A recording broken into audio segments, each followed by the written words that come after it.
Hi everyone, this is Chandra with Intuitive Crafting. Welcome back.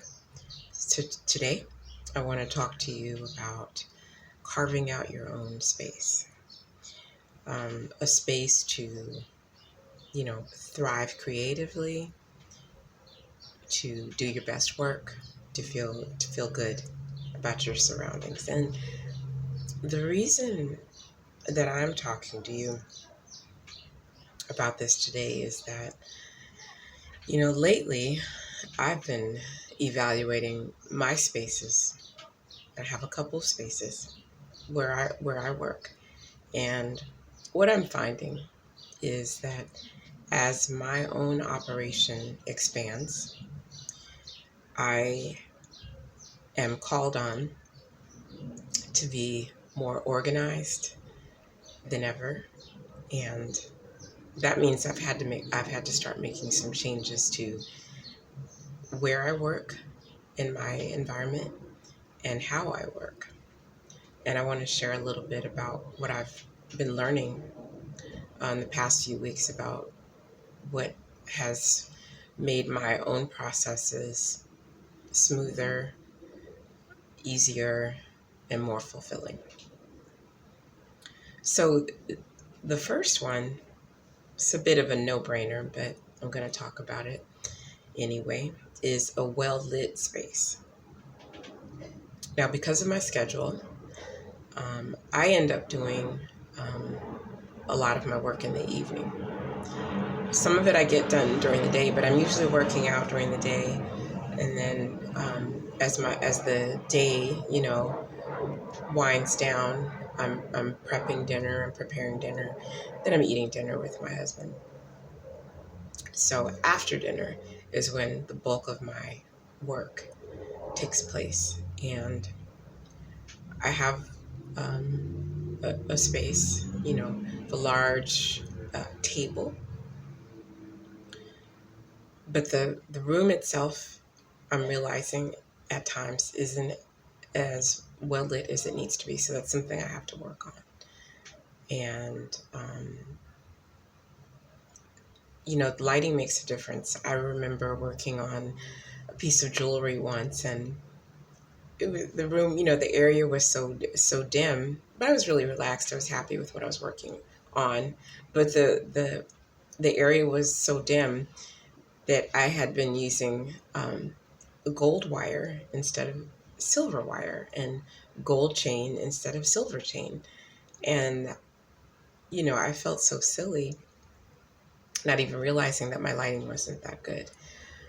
But it happens, and that kind of thing can happen once you're really involved in what you're doing. So it's best to start out with a well-lit space from the very beginning. Now, the second thing is I'm finding that it's more important now than ever as I work on different parts of collections that I'm working on, is to have a clean space. Now, I'm not saying that I'm, you know, running around here with, just dirt everywhere, nothing like that. When I say clean, I mean free of clutter. So on my table, I'm working on some of everything. I have my sewing machine, I have my yarn, I have my needles, I have, and then on the other side of the table, I have a printer, I have, my jewelry supplies. And sometimes what happens is I actually get overwhelmed because I want to create a jewelry piece. So I'm looking at my beads and wire and my jewelry tools. And then I remember there's something I need to sew. So I'm looking at, okay, I need to clear off everything so I can open up my sewing machine and get to work. And then I have yarn. I constantly have yarn everywhere, on the table, in, bins underneath the table and baskets. So often, to get away from that space, I've created another space that I work. And what I'm finding about that space is that it's a clean slate. So with that clean slate, I can see more clearly what I've accomplished and where I want to go. And this is all really important when you're creating.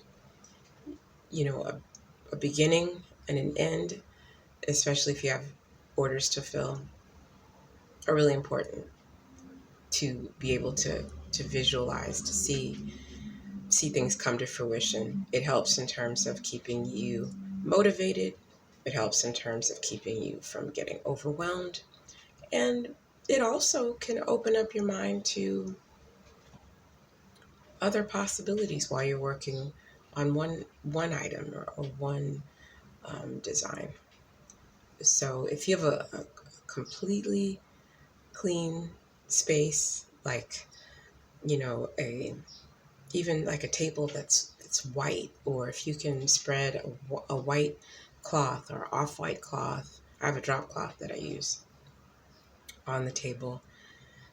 You can just see what you're working on, and everything just becomes so much clearer and so much easier in your mind. So, I mean, that's what I'm learning this week about myself and what works for me and how I work. So, a clutter-free space is very important. Now, what I'm working on now is a permanent space that's away from all of my supplies. So, and mind you, I share a lot of our home office, my home office, and my creative space. I actually share with my husband, Charles. He's a writer, so he needs his own space.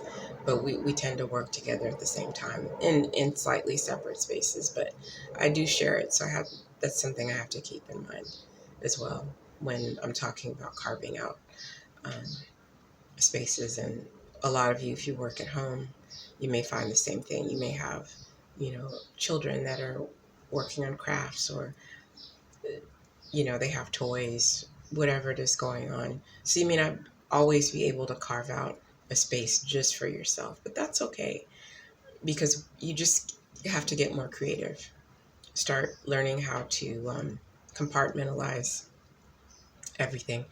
I recently just set up a space in our den where I'm working on a collection right now. So I can lay out everything.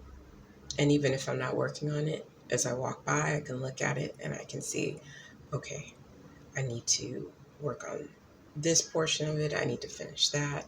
I need to pull it all together.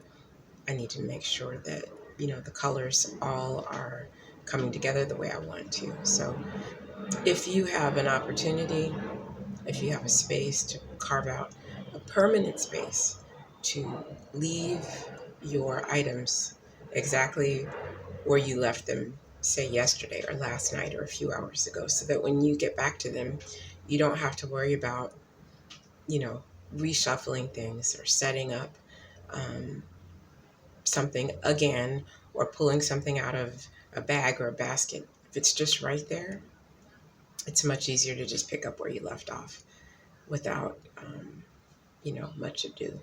So, um, that's what I've learned about myself the past few weeks.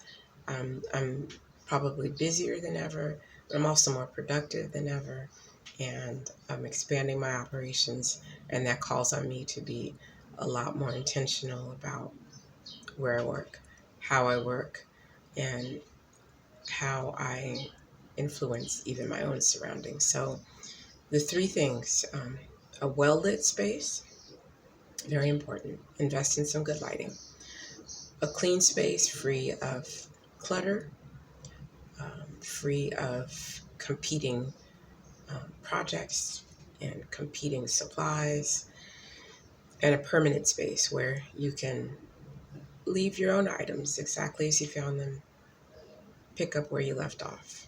It makes life so much easier. So these are very basic ideas, very basic suggestions, but I promise you they will carry you a very long way. So thank you. Take care. Happy creating. We'll talk soon.